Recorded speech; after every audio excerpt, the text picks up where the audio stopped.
প্ৰৱেশ কৰে সতি সগুণ তৰা প্ৰতিপল মন মোৰ হয় অশান্ত অসংখ্য দানৱে আহি আমাৰ এই আশ্ৰম ধৰিছে আমৰি আৰু নকৰো পলম সৰুবৰ পৰা আনন্দ জল বলা সখী বলা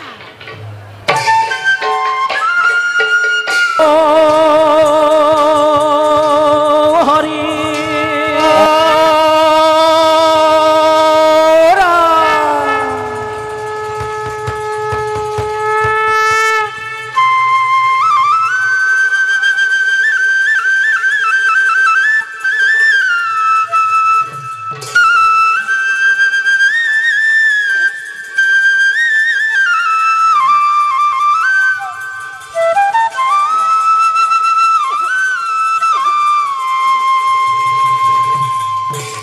প্রবেশ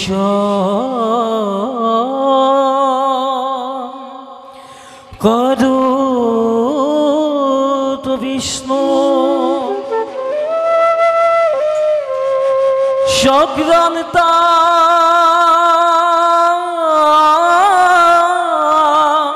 কামকৌতি জিতা জগতা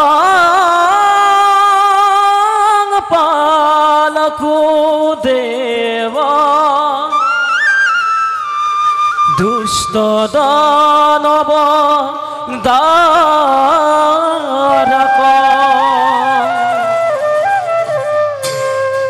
গীত রাখি ধরা তাল এক তাল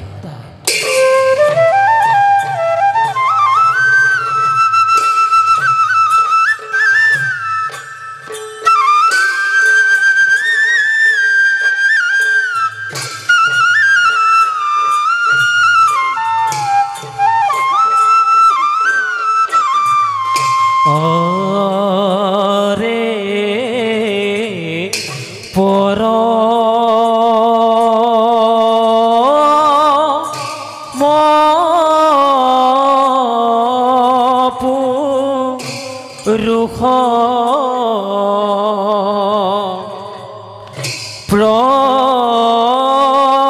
প্রভু দিলা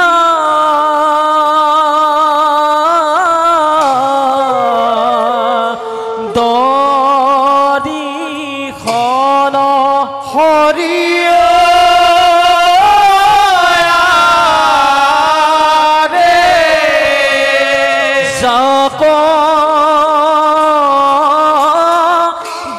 দেখি মহা ভোগী হুয়ে হরে জন ওয়ারে কর যোগ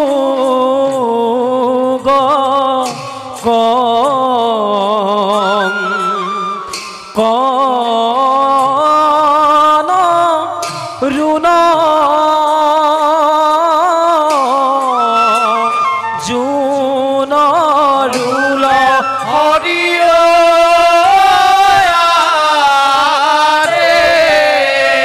তিত বস্ত্ৰ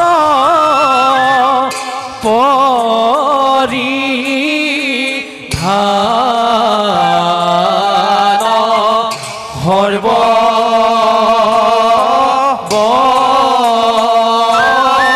বস্ত্ৰ ওয়াৰে হেন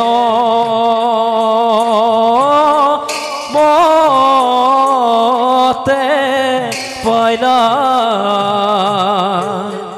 গোয়া সভা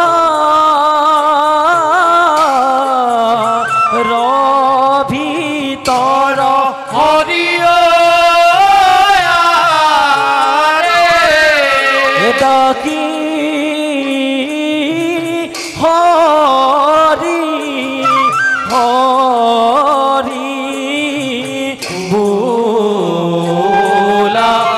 সভা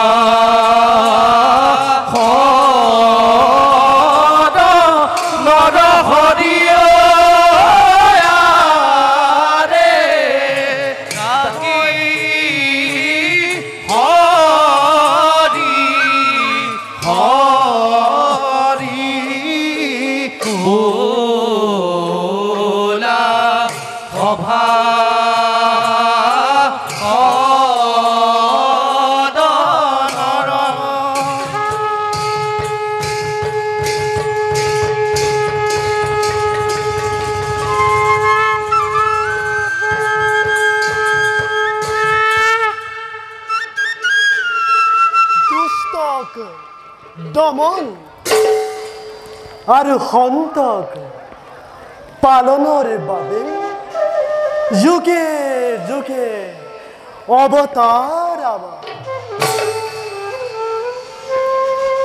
দেৱৰাজ ইন্দ্ৰৰ অত্যাচাৰ দিনক দিনে বাঢ়িব ধৰিছে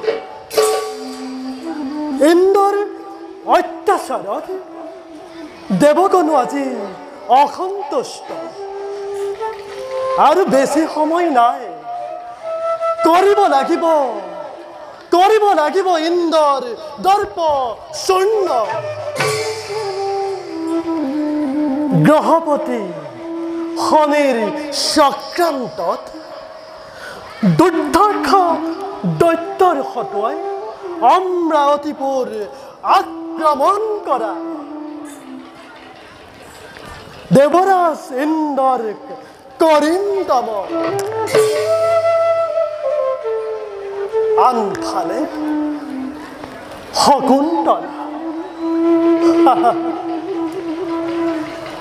শকুন্তলাৰ সপোনৰ মনে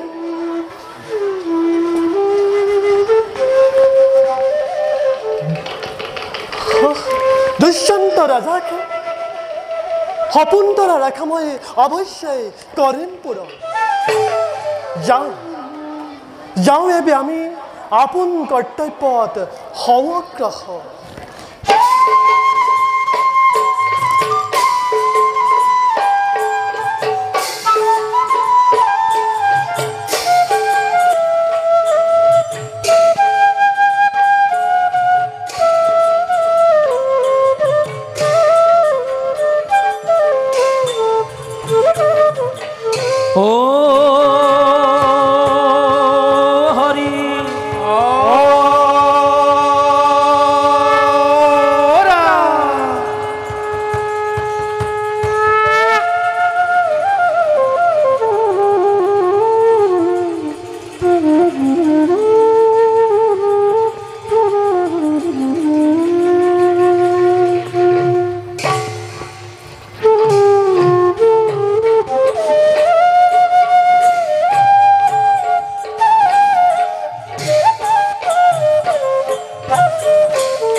হগুন তৰা লগে চলে অনহূয়া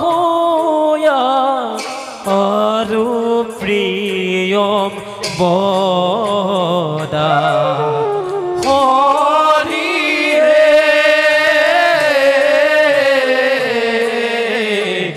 লগে চলে অনহূয়া আৰু প্ৰিয়ম বদা লয়লাসে প্ৰৱেশিলা সভাৰ ভিতৰ হৰিহে ৰাম হৰি ৰাম হৰি বোলা নিৰন্তৰ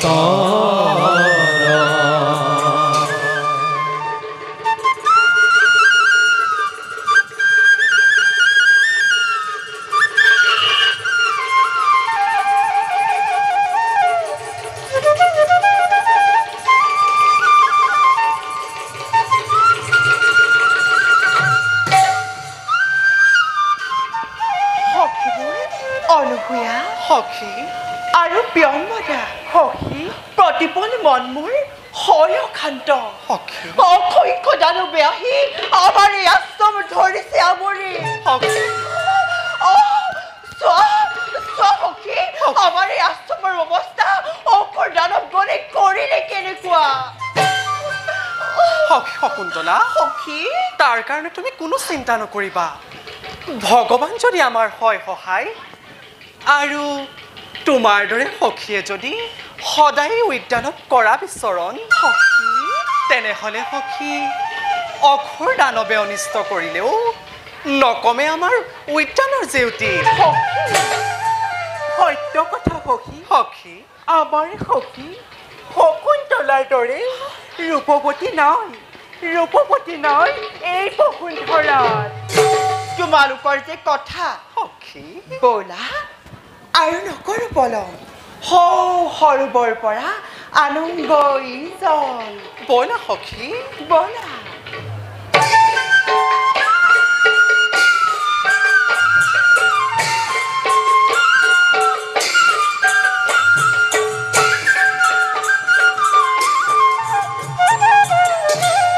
ও হরি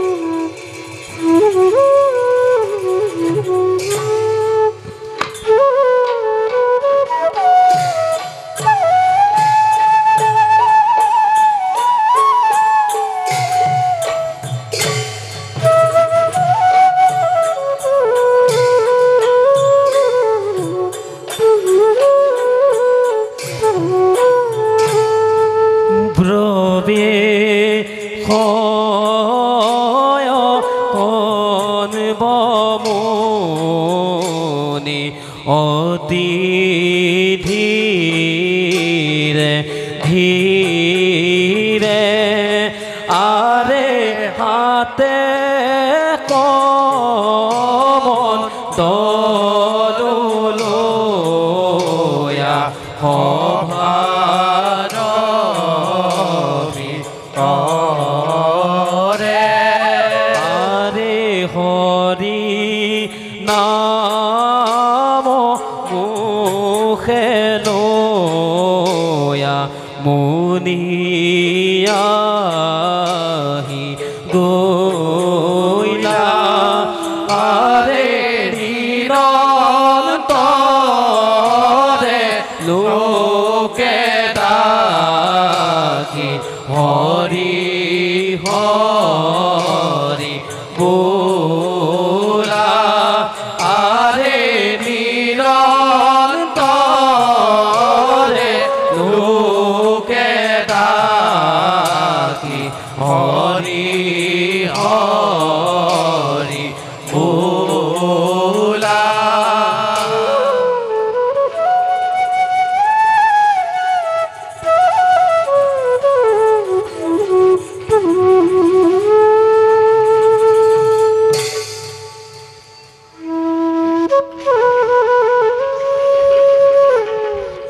আজি মোৰ মনত মহা আনন্দৰ ৰোল উঠিছে শকুন্তলা অনসূয়া আৰু প্ৰিয়ম্বদাই দিছে মোক অপাৰ আনন্দ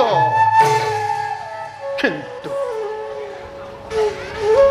কদাপি নকৰো ক্ষমা মেনকাক অতি নিষ্ঠুৰ মেনকা নিজ গৰ্ভজাত সন্তানক মাতৃহীনা বৃত্তিহীনা কৰি কলংকৰ শেকা দি মালিনী তীৰত নিৰ্দয়ভাৱে দলিয়াই স্বৰ্গত আজি আনন্দৰ মহামেল পাতিছা জানানে তুমি মেনকা আজি আজি ভৰ যৌৱনৰ দুৱাৰ দলিতে তোমাৰ কন্যা শকুন্তলা হৈছে উপনীত হে হে প্ৰভু কৃপা কৰা অভাগিনী শকুন্তলা আৰু প্ৰভু শক্তি দিয়া দিয়া মোক প্ৰভু যাতে শকুন্তলাক মই উপযুক্ত পাত্ৰক প্ৰদান কৰিব পাৰোঁ।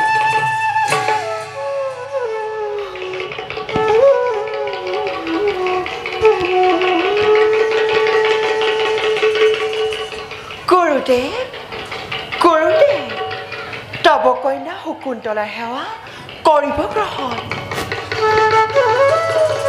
উঠাই দীৰ্ঘ জীৱী হোৱা। একে গুৰুদেৱ, কিয় দেখো আপোনাৰ বিখানিত মন? কওকচোন গুৰুদেৱ, আপোনাৰ দৈনয়নে কিয় অশ্ৰু বব ধৰিছে? কি গুৰুদেৱ, আপুনি আপুনি কান্দিছে কিয়?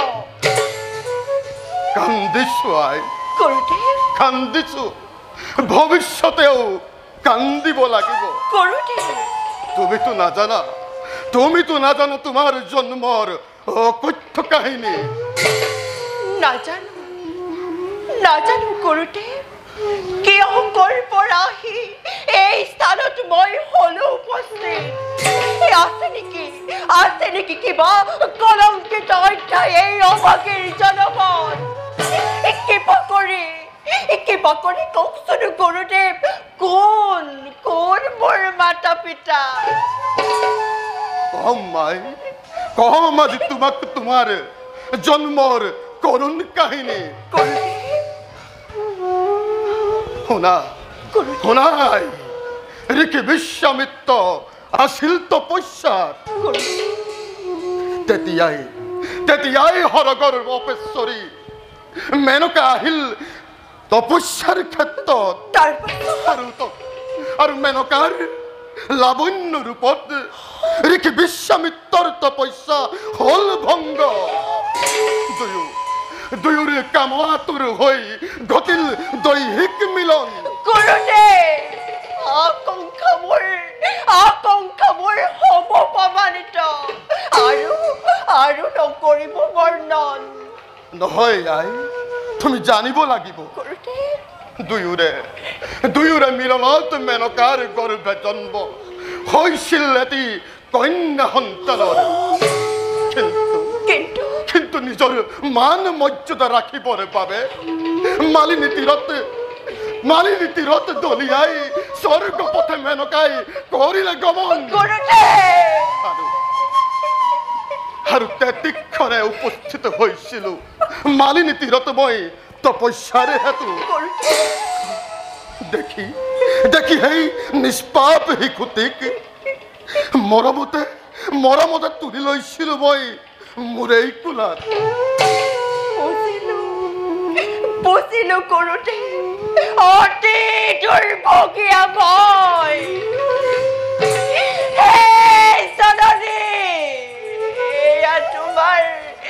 এয়া তোমাৰ কেনে আচৰণ? জন্মতি নিষ্কন্যাক কিয় তুমি দিলা জ্বলিয়াই?